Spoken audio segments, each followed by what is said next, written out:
Good morning. सकाळचं बघा इथं मस्त असं फ्रेश वातावरण आहे. तुम्ही काय बनवता मोड आलेल्या मुगाचे?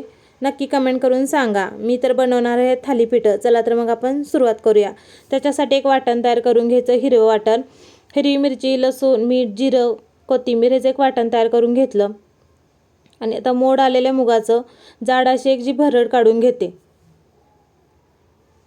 त्याच्यासाठी आपण पिठं बघूया. 2 वाटी गव्हाचं पीठ, 1 वाटी ज्वारीचं पीठ, 1 वाटी बेसन, जे वाटण केलं होतं ते हिरवी मिरचीचं जाड अशी काढलेली भरड घातली.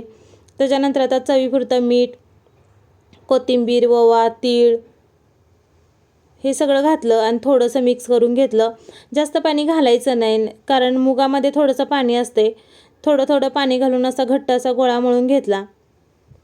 त्याच्यानंतर आता थालीपीठ थापायला सुरुवात केली. सुती कापड घ्यायचं, म्हणजे थालीपीठ आपली तव्याला आणि चिटकत नाहीत. तवा असा कडकडीत गरम झाला, थोडंसं तेल टाकलं आणि मस्त धपाटं टाकलं त्याच्यामध्ये.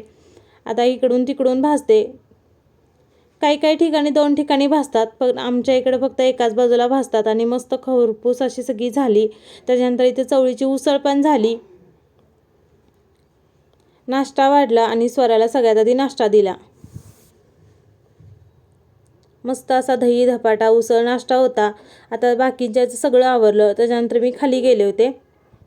कामावरती गेल्यानंतर दुपारी बरेच दिवस झाले फुल तसंच होतं, गुलाबाचं झाड कुंडीत लावायचं राहिलं होतं, म्हणून त्याला आपण आता कुंडीत लावून घेतलं.